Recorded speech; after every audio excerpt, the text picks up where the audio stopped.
안녕하세요. 오늘의 뉴스레터에 오신 걸 환영합니다. 국제 상황이 점점 복잡해지고 변동성이 커짐에 따라 국방 능력과 국가안보 강화가 많은 국가의 최우선 과제가 되었습니다. 그 중에서도 한국과 미국 두 오랜 동맹국은 완전히 새로운 종류의 스텔스 헬리콥터를 공동 개발하기로 결정했습니다. 이야기는 한국과 미국의 고위 국방 관료들과 최고의 과학자들 사이의 비밀회의에서 시작됩니다.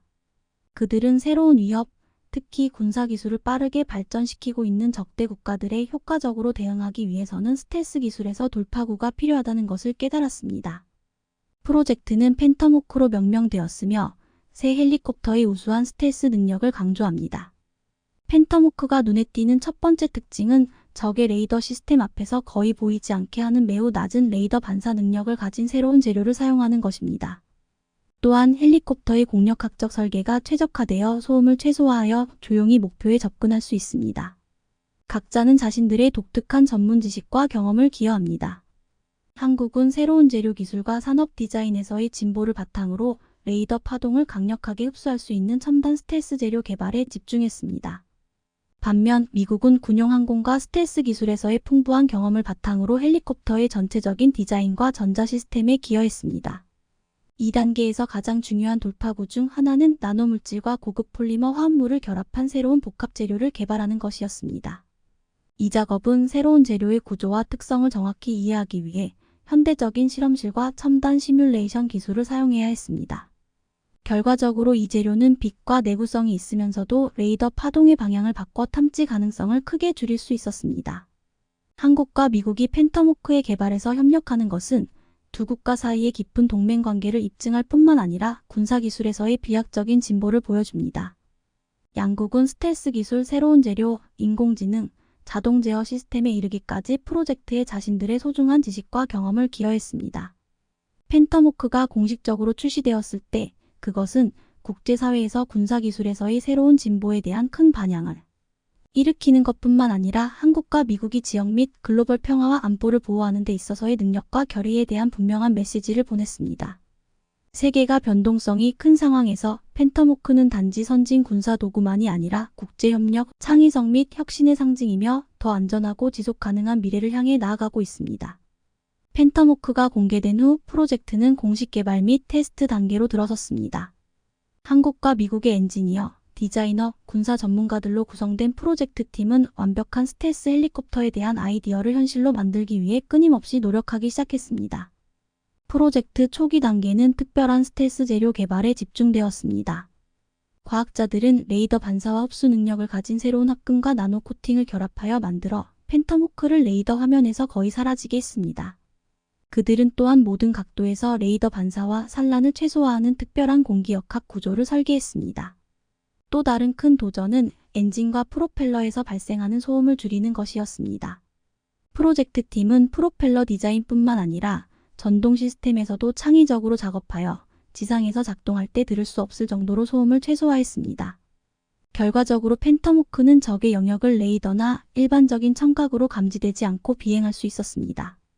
인공지능의 지원으로 개발된 제어 소프트웨어는 팬텀호크가 높은 수준의 자동화된 임무를 수행할 수 있게 해줍니다. 감시에서 지원 및 공격에 이르기까지.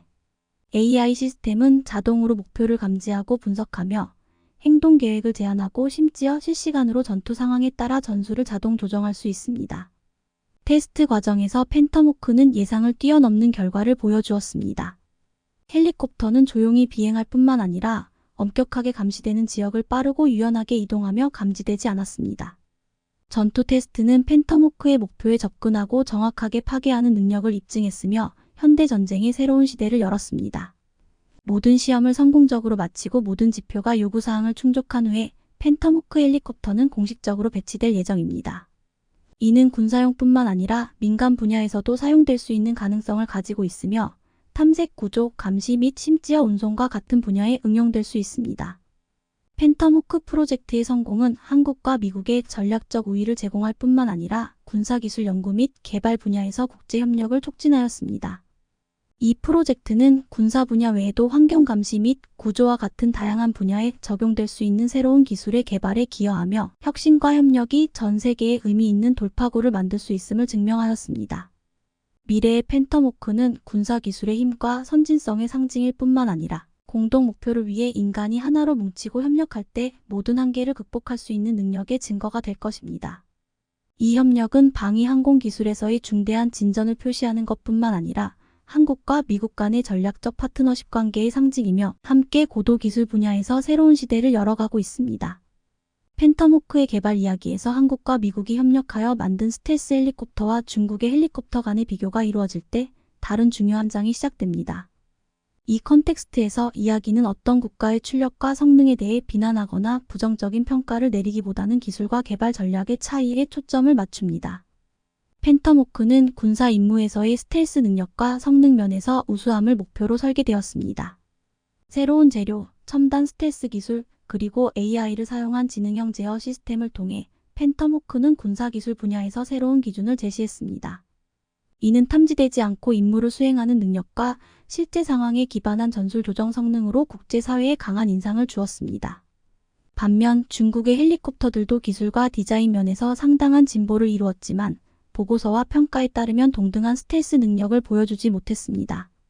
언론과 기술 보고서는 스텔스 기술의 기술 격차를 강조하며 팬텀호크가 현대 레이더와 대공 시스템을 회피하는 데 명확한 이점이 있음을 보여줍니다.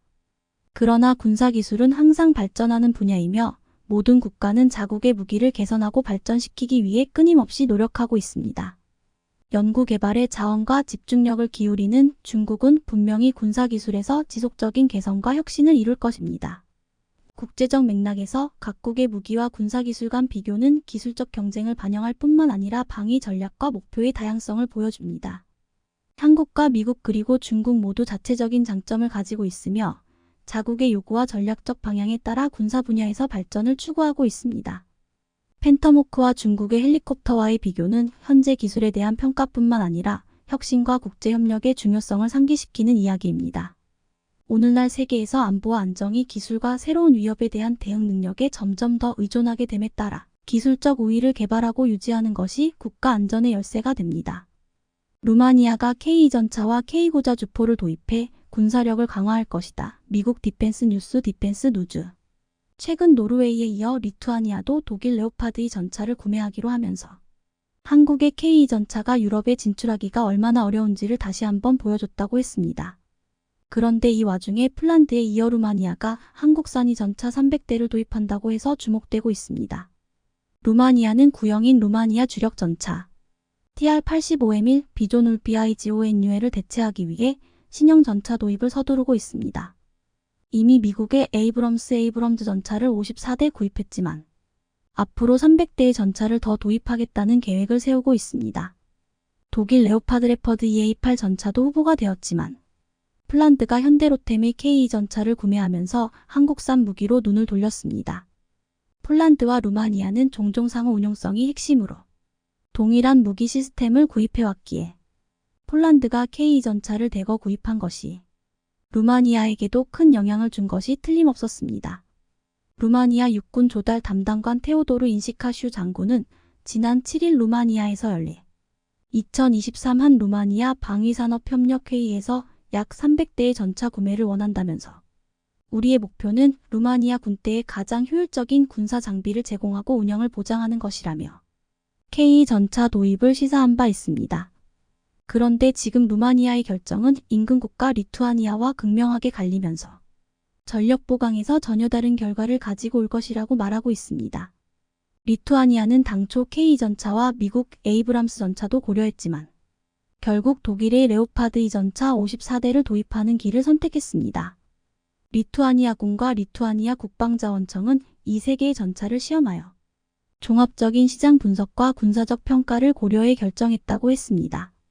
독일 레오파드 2 전차를 결정하는 데 영향을 미친 평가 기준은 비용 및 유지 보수 비용, 운영 환경이라고 말했습니다. 중요한 것은 레오파드의 다양한 버전이 노르웨이, 네덜란드, 독일 등 14개의 나토 동맹국을 포함해 전 세계 23개국에 퍼져 있다고 말했습니다. 이 때문에 레오파드 탱크를 구입하면 높은 상호작용과 호환성이 보장된다는 것입니다. 모든 전차의 납기는 46년 정도로 비슷하지만 독일 전차의 가장 큰 장점은 유지 비용이 훨씬 낮은데 에이브랍스는 레오파드보다 운영 비용이 1.5배가 더 높다고 했습니다. 하지만 전문가들은 이 같은 분석에는 치명적인 실수가 있다고 말하고 있습니다. 폴란드 경제 포털 비즈니스 알러트는 27일 폴란드가 군수산업 덕분에 한국의 유럽 교두보가 될 것이라고 했습니다. 폴란드와 한국의 협력은 무기 구매에만 국한되지 않고 에너지, 통신, 기술 4.0 및 건설 부문에서도 개발되고 있다고 했습니다. 그러면서 폴란드는 왜 프랑스와 독일이 아닌 한국에서 무기를 도입했는지를 설명해줬습니다. 한국에서 주문한 장비를 비교적 짧은 시간 만에 인도할 수 있는데 반면 독일과 프랑스는 현재 생산 능력이 매우 낮기 때문에 주문이 훨씬 더 오랜 기간 동안 이행된다고 말했습니다. 이것의 가장 좋은 예는 레오파드에 대한 노르웨이의 주문인데 이는 단 54대가 8년 만에 인도가 완료될 예정이라고 했습니다. 반면 동시에 한국은 4년 안에 폴란드에 KE 전차 180대를 인도할 예정이라며 극단적으로 대비된다고 했습니다. 한국은 3배의 양을 절반의 시간에 인도해내는 무서운 생산력을 가지고 있다는 것입니다. 그렇다면 먼저 주문한 노르웨이도 8년 만에 54대를 받게 되는데 이제 주문한 리투아니아는 앞으로 전차를 받으려면 10년 이상이 걸릴 수밖에 없을 것으로 보이고 있습니다. 한 국내 네티즌은 리투애들은 신형 전차를 2035년 이후에나 받을 수 있으려나? 라고 묻기도 했습니다. 이것이 지금 루마니아가 독일 전차 도입을 포기하고 한국산 KE 전차를 도입하려 하는 중요한 이유이기도 합니다. 덴마크 방위산 업체 관계자 모겐세는 한국의 KE와 K9의 연간 생산 능력에 대해서 말했습니다. 모겐세는 현재 현대로템과 한화가 생산 능력을 2배로 늘리고 있다며 KE 전차는 연간 15만 180대, K9 자주포는 연간 30만 320대, K10은 연간 150대를 생산할 수 있게 된다고 말했습니다. 이 정도 생산력은 지금 1년 안에 웬만한 국가의 육군 전력을 만들 수 있는 놀라운 양입니다. 올해 안에 폴란드와 현대로템과 한화에어로스페이스의 2차 이행 계약이 성사되면 1차에 이어 KE 전차 820대, K9 자주포 430여 문, 천무 80여 문 등이 추가로 계약될 것으로 전망되고 있습니다. 리투아니아가 레오파드 전차를 선택한 가장 큰 이유 중 하나가 나토 국가들이 독일산 전차를 가장 많이 운용해 호환성과 유지 보수에서 유리하기 때문이라고 했습니다. 하지만 한국이 폴란드에 1000대의 KE 전차를 인도하고 루마니아에 300대를 전달하면 순식간에 1300대의 전차가 유럽에 배치되게 됩니다. 중요한 것은 이 전차가 다 인도필 때까지 리투아니아는 독일에게 주문한 레오파드 전차를 다 받지 못할 가능성이 크다는 것입니다. 최근 독일로부터 전차, 장갑차를 구매한 나라는 대부분 납기 지연을 겪었습니다. 독일제 기갑 차량은 초도 물량 인수에 45년, 계약 물량 완납까지 710년 이상이 걸렸습니다. 글로벌 공급망 교란이 심해진 지금은 납기가 얼마나 더 지연될지 모른다고 했습니다. 이에 지금 독일 라인메탈도 한국처럼 생산량을 늘리려고 하고 있지만 쉽지 않은 상황입니다. 2021년 라인메탈에는 21.000명의 직원이 있었지만 지금은 25,000명으로 늘렸으나 아직도 구인 사이트에는 1,300개의 채용 공고가 있다고 했습니다. 한국의 현대로템이나 한화는 로봇을 사용한 자동화 시스템으로 많은 생산을 쉽게 할 수 있으나 아직도 숙련된 인력에 많이 의존하는 독일 라인메탈은 인력도 잘 뽑히지 않지만 인력을 뽑아도 숙련시키기까지 기간이 많이 걸려 쉽게 생산량을 증가시킬 수 없다는 것입니다. 과거 미국의 방위산업은 민수 분야의 대량 생산 방식을 받아들여 제도, 문화 등 새로운 패러다임을 가지고 와 세계 제1의 방위산업 선진국이 되었습니다. 하지만 독일과 영국 등의 나라들은 기존의 방식과 패러다임을 유지한 채 대량 생산 방식 일부만 적용하고 숙련된 장인, 마이스터에 의해 양질의 마감 과정이 있어야 한다는 신념을 버리지 않았습니다. 이로 인해 독일은 아직도 전통적인 숙련공인 마이스터 위주의 노동할당 방식을 지금도 쓰고 있습니다. 반면 한국은 미국의 대량 생산 방식에 더해 로봇 시스템을 적극적으로 도입해 생산량에서는 획기적인 발전으로 전 세계를 선도해가는 국가가 되었습니다.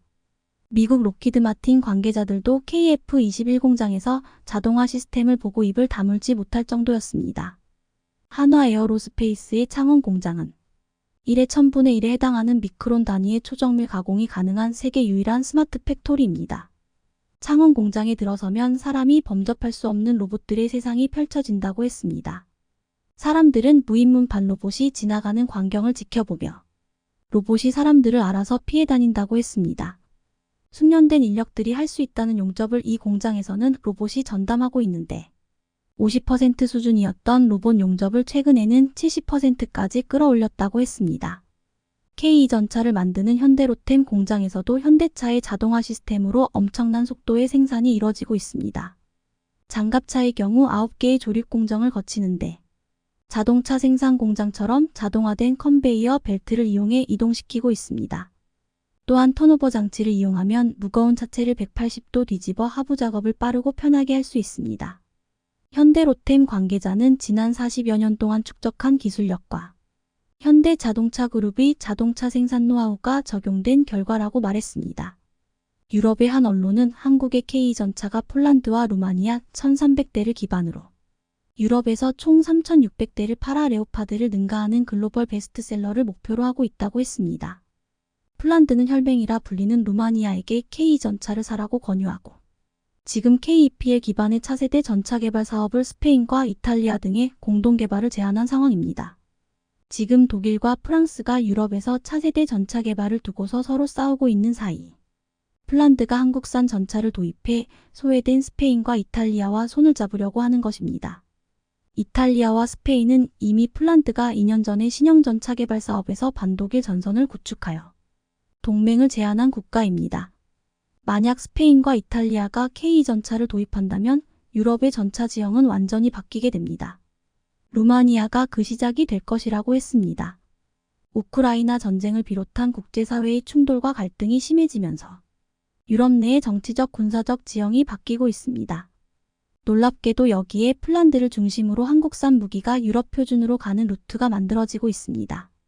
며칠 전 북한이 시험 발사한 미사일이 극초음속 미사일에 가까운 것으로 알려지며 한미 정보당국은 정확한 사태 파악에 나서고 있습니다. 북한이 주장하는 바에 따르면 마하 5 이상이 속도와 더불어 700km 이상의 사거리를 확보해 요격이 불가능한 데다 불규칙적 회피 기동 능력을 탑재한 극초음속 미사일이라 말하고 있지만 북한이 발사한 미사일에 대한 분석을 끝낸 국방부 측에선 북한의 발사체는 극초음속 미사일이라 볼 수 없으며 핵심 기술에 도달하지 못했다고 평가하고 있습니다. 핵심적으로 마하 5 수준으로 빠르지만 고도는 50km 이하로 매우 낮고 북한이 주장한 것처럼 700km의 사거리를 보유하지도 못했다고 보고했습니다. 우리나라 국방부 관계자는 우리가 이미 확보하고 있는 기동형 탄두를 탑재한 탄도미사일로 보고 있다고 말했습니다. 그런데 북한의 극초음속 미사일의 시범 모델이 등장하면서 한국의 극초음속 미사일 기술이 어디까지인지 드러나게 되자 중국 측에서 크게 당황하고 있습니다. 중국과 강력한 동맹인 줄 알았던 러시아 측에서 한국에게 극초음속 관련한 핵심 기술을 제공한 것으로 추측되는 상황에 중국의 핵심 전략 자산들이 무용지물이 될 위기에 놓였기 때문입니다. 어떻게 된 일인지 자세히 알아보겠습니다.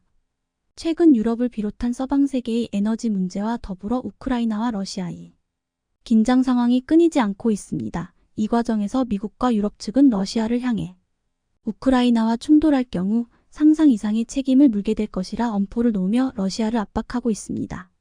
중국도 마찬가지로 서방 세계로부터 정치 경제적인 제재를 받고 있기에 러시아와 중국은 동변상련의 처지로 양국의 협력이 강화되고 있습니다.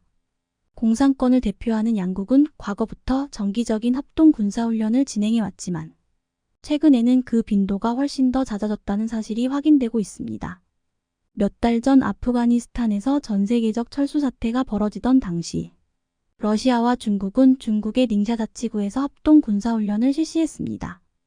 해당 군사훈련이 일반적인 훈련과 다른 점은 러시아와 중국이 연합지휘통제권을 적용해 미국과의 분쟁을 염두에 둔 최초의 훈련이며 양국의 군사적 대응 능력을 한 단계 더 끌어올리기 위한 훈련입니다. 해당 훈련엔 시진핑 주석과 푸틴 대통령이 참관했으며 중국과 러시아는 비공식적으로 스텔스 전투기 개발과 항공모함, 잠수함 등 첨단 전략 자산을 공동으로 개발하고 있는 것으로 알려졌으며 최근엔 극초음속 무기 개발에도 함께하고 있는 것으로 확인되었습니다. 미국 언론 월스트리트 저널은 중국과 러시아의 군사적 동맹뿐만 아니라 경제 동맹과 전략 자산 개발 등 양국 관계가 그 어느 때보다 가까워졌다고 보도했습니다. 그만큼 러시아와 중국은 공동의 이익과 목표를 위해 협력 중인 상황이지만 최근 한국이 슬쩍 공개한 극초음속 미사일의 시험 모델이 등장하자 중국 측은 매우 당황하며 러시아를 향해 항의하고 있는 상황입니다. 며칠 전 한국의 국방과학연구소 측에서 극초음속 미사일의 시험 모델인 하이코어를 공개했습니다. 하이코어는 길이는 9m에 무게는 2.5톤으로 알려져 있습니다. 아직 시험 모델이지만 탄두와 레이더만 장착하게 되면 당장 발사할 수 있을 정도로 완성도를 갖춘 하이코어는 올해 첫 시험 발사를 앞두고 있습니다. 한국은 오래전부터 극초음속 관련 기술을 확보하기 위해 노력해왔습니다. 무려 20년 전인 2004년부터 극초음속 미사일에 탑재되는 램제트 엔진을 개발해왔습니다. 극초음속 미사일은 속도가 워낙 빠르기 때문에 일반적인 미사일에 탑재되는 제트 엔진을 사용할 수 없기 때문입니다. 램제트 개발에만 몇 년 이상 몰두하던 국방과학연구소는 2010년부터 극초음속 핵심 기술 관련한 연구를 진행했고 곧이어 극초음속 엔진에 필요한 공기흡입 관련 연구를 진행하고 있습니다. 극초음속 엔진은 기존 엔진과는 다르게 훨씬 더 많은 공기를 이용해 추진력을 얻기 때문에 엔진이 온전한 성능을 발휘하기 위해서는 제대로 이루어져야 하며 극초음속 엔진의 가장 중요한 부분이라고도 할 수 있습니다. 이렇게 10년 이상의 긴 시간 동안 한국은 극초음속 관련 데이터를 쌓아와 2018년부터는 마하5 이상의 극초음속 비행체 개발에 나서고 있습니다. 마하5의 속도면 중국이 현재 상용화한 극초음속 미사일과 맞먹는 속도입니다. 그런데 한국이 개발한 극초음속 기술이 있기까지 러시아 측이 알게 모르게 많은 기술 지원을 해준 것으로 확인되고 있습니다. 과거 1990년 극심한 경제난을 겪고 있던 소련은 신흥 경제 강국으로 떠오른 한국에게 막대한 돈을 빌려갔습니다. 이 당시 빌려간 금액은 한국의 외환 보유고의 10%가 넘는 수준으로 돌려받지 못한다면 국가 경제에 큰 위기가 오는 거래였습니다. 하지만 소련이라는 국가는 결국 붕괴했고 경제적으로는 파산 상태였습니다. 소련의 뒤를 이은 러시아 측에서는 한국에게 갚을 돈이 없자 미국과 함께 세계 최강의 기술력을 자랑하고 있는 러시아의 군사기술을 이전하는 것으로 대신하면 안 되겠냐는 제안을 하였고 한국은 러시아의 제안을 고심 끝에 받아들였습니다. 러시아로부터 돈을 받는 대신 군수물품으로 받는 불곰 사업은 여러 해에 나누어 진행되었습니다.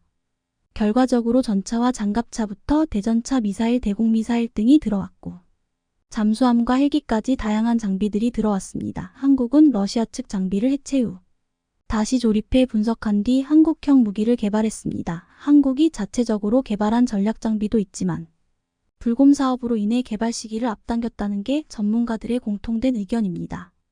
불곰 사업 이후 한국이 우주 개발을 하기 위해 진행한 나로 프로젝트에서도 러시아 측과 긴밀한 협력을 하며 한국의 우주 개발 기술을 비약적으로 끌어올렸는데 러시아의 항공우주 기술은 미국과 함께 세계 최고 수준으로 한국의 우주 개발 경험에 큰 도움이 된 것은 사실입니다. 그런데 한국은 나로 프로젝트를 통해 순수한 우주 개발만 한 것이 아니었습니다. 나로 발사 연구를 하면서 축적된 데이터와 경험을 가지고 한국이 가장 가까운 적성국인 중국과 일본 전체를 사정권에 두는 탄도미사일을 개발하는 초석이 된 것입니다.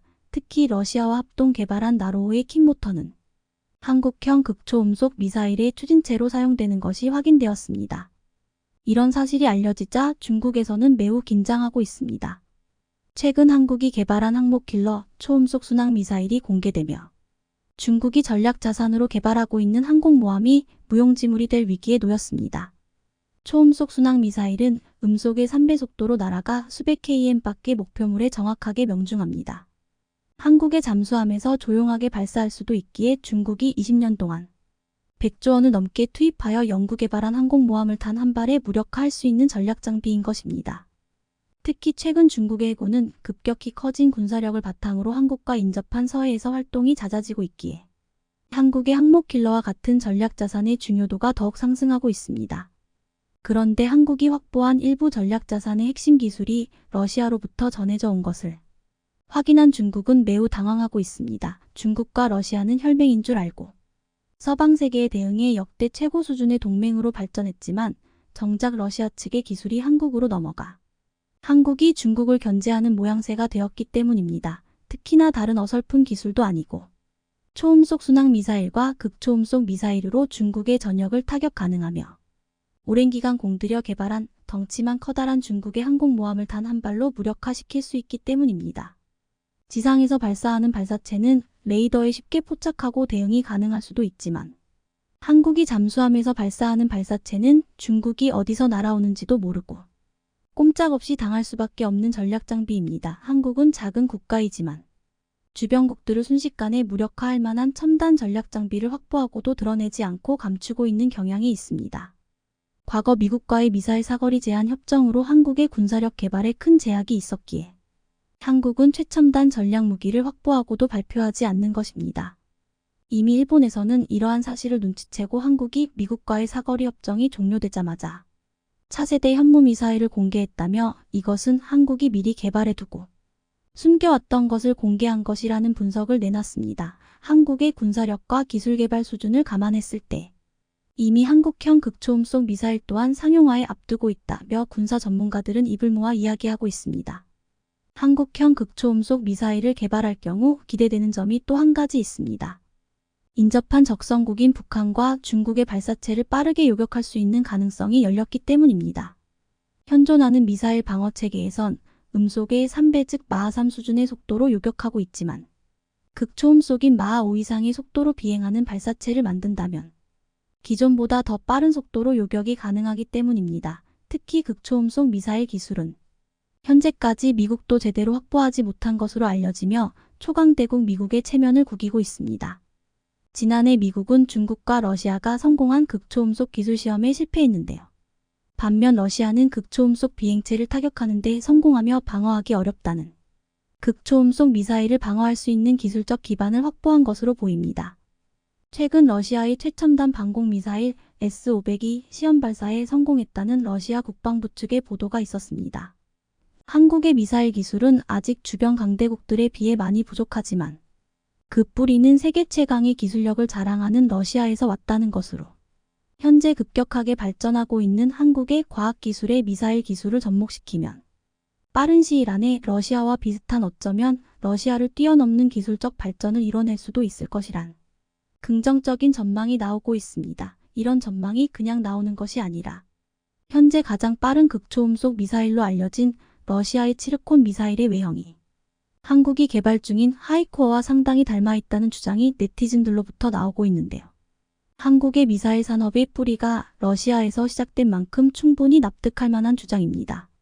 심지어 한국이 개발하는 극초음속 미사일은 우리의 군의 잠수함에도 탑재될 수 있을 것이란 전망이 나오고 있어 중국이 매우 당황하고 있습니다. 최근 서해를 비롯한 태평양 일대에서 무겁고 느린 중국의 항모가 기세등등하게 돌아다니고 있지만 앞으로 한국의 전략 자산이 실전 배치되는 순간부터 항공모함을 숨기기 바쁜 상황이 올 것입니다. 미국과 서방 세계에 맞서 러시아와 손을 잡은 중국이지만 알고 보니 러시아는 한국에게 막대한 기술 전수를 해주며 중국의 턱 밑에서 견제하는 역할을 수행하고 있었던 것입니다. 최근 한국이 개발한 극초음속 미사일에 여러분들은 어떻게 생각하시나요? TSMC의 성공에는 대만 반도체 산업의 대부라 불리는 창업자 장중머우 모리스 창 전 회장의 역할이 절대적이었습니다. 그런 그가 지난달 말 대만 경제지 차이신을 비롯한 언론 기자간담회를 가진 자리에서 한국에 대해 언급해 눈길을 끌었습니다. 이 자리에서 일본 반도체가 쇠퇴한 데 반해 한국이 급성장할 수 있었던 이유는 뭔가? 하는 질문이 나왔습니다. 대만 반도체 업계는 한국 반도체를 비하하고 평가절하하기로 정평이 나 있어 장중머우에 대한 답변도 그런 부문을 기대한 기자들의 질문의 의미였지만 장중머우는 그들의 생각과 전혀 다른 얘기를 꺼내며 장중을 슬렁이게 했습니다. 처음으로 그의 생각을 직접 들어볼 수 있었습니다. 도시바와 NEC는 정말 훌륭했다. 당시 일본은 CPU 같은 시스템 반도체에서 강하다고 할 순 없었지만 메모리 반도체는 인텔을 압도해 사업에서 철수시킬 정도로 막강했다. 장중머우 전 회장은 1980년대 일본 기업들에 대해 그렇게 회상했습니다. 미국과 일본 반도체 산업 쇠퇴 원인에 대해선 오래전부터 여러 주장이 있지만 압축된 원인은 기업들이 시대 변화에 의한 글로벌 흐름에 따라 가지 않고 자기들만의 고집을 내세우다 갈라파고스화돼 버렸다는 주장이 있지만 실제는 한국의 삼성전자에게 기술이 밀리면서 압도당할 수 밖에 없었다는 주장이 대세를 이루고 있습니다. 그러나 일본은 1985년 미국 주도하의 플라자 합의 때문이라고 주장합니다. 이를 기점으로 $1 240엔이었던 N달러 환율은 1987년 말 $1 120엔에까지 하락하면서 일본 반도체 제품이 수출 경쟁력이 크게 하락해 미국 제품에 밀렸고 또 한국 제품의 저가 공세까지 직면한 것이 결정적으로 반도체 산업이 몰락하게 된 계기가 되었다고 주장하고 있습니다. 그러나 장 전 회장은 이 같은 주장에 별로 동의하지 않았습니다. 그는 시대의 흐름을 놓친 것이나 플라자 합의는 일본 반도체 몰락에 영향을 미친 요소들 중 하나에 불과하다고 하면서 결정적인 이유를 삼성전자의 등장을 들었습니다. 삼성전자에는 이건희 회장 등 인재들이 많았지만 히타치나 도시바, NEC에는 그런 인물이 없었다. 고 지적했습니다. 일본뿐만 아니라 미국의 반도체마저 인재를 앞세운 삼성전자에게 자리를 빼앗겼다고 했습니다. 장 전 회장이 한국과 미국, 일본 반도체의 희비를 가른 가장 큰 요인으로 지목한 건 출중한 라오반 경영자 또는 리더의 존재 여부였습니다. 일본 기업들에도 반도체 사업을 총괄하는 전문 경영인들이 있었지만 이들이 이건희 전 회장과 같은 유능한 리더는 아니었다는 겁니다. 장 전 회장은 뛰어난 라오반은 라오반 중에서도 1000명 중 1명 나올까 할 정도로 매우 희귀하다. 그런 한 명인 이건희 씨가 시대를 만들었다고 추켜 세웠습니다. 91세의 나이에도 장 전 회장은 1989년 대만에서 이 전 회장과 아침 식사를 함께 했던 기억을 떠올리면서 이건희 회장은 반도체 전문가는 아니었지만 어떻게 해야 한다는 것을 알고 있었고 당시에 벌써 휴대전화의 잠재력도 파악하고 있었다고 했습니다. 그렇게 성견지명이 있었고 해야 할 일은 리스크를 감수하면서까지 반드시 하고야 많은 용기가 있었다고 회상했습니다.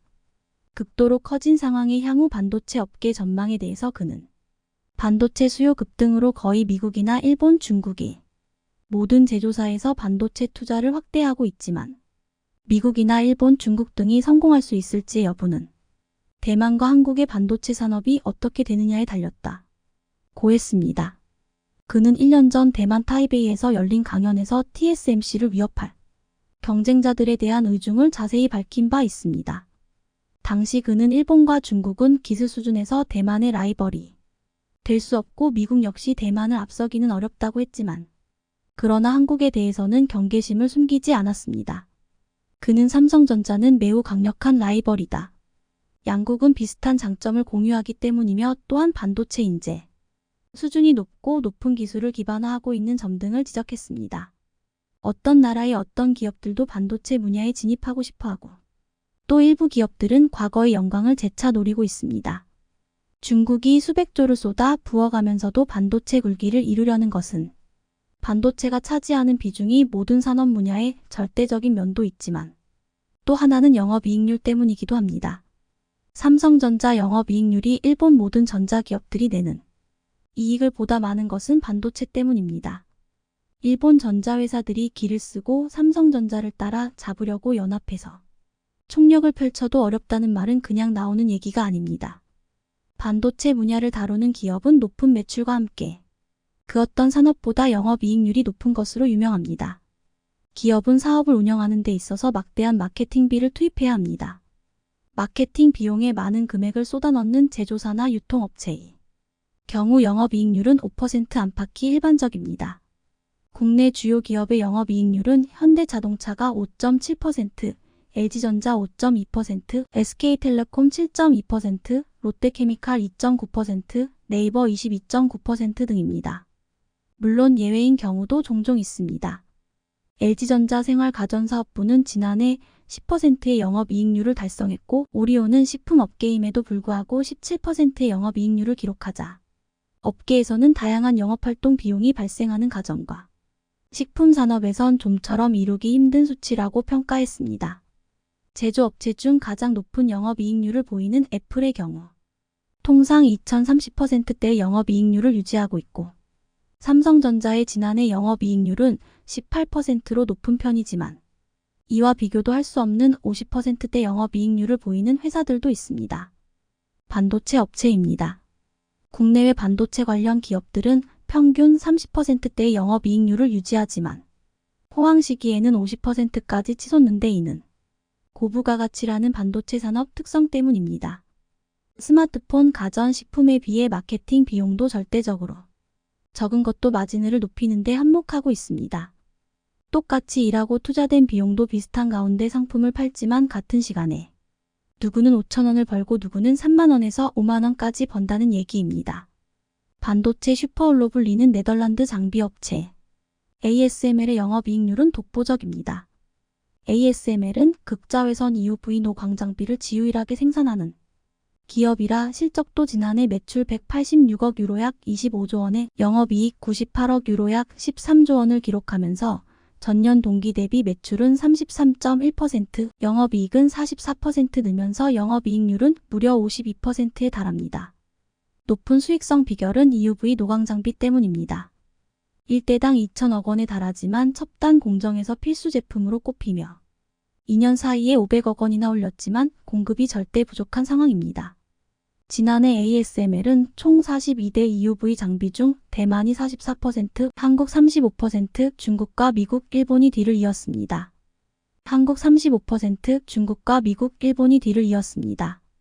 TSMC는 지난해 매출 1조 5,874억대만 달러 약 69조 원, 영업이익 6,450억대만 달러 약 28조 원을 기록, 영업이익률은 41%였습니다. 삼성전자 반도체 부문과 SK하이닉스 양사의 지난해 영업이익률은 각각 31%, 29%인데 두 회사는 2018년 반도체 슈퍼호황 시절에는 50% 이상의 영업이익률을 보이면서 당시 삼성전자 반도체 부문은 52%, SK하이닉스는 51%의 영업이익률을 기록했습니다. 엄청난 이윤입니다. 따라서 독보적인 기술을 갖고 있다면 영업이익률이 높을 수밖에 없습니다. 장중머우 전 회장은 이건희 회장의 리더십과 인재 양성론을 들었지만 실제 더 중요한 것은 한국인의 도전 정신과 끈질김, 성실함, 그리고 승부 정신 등을 꼽아야 합니다.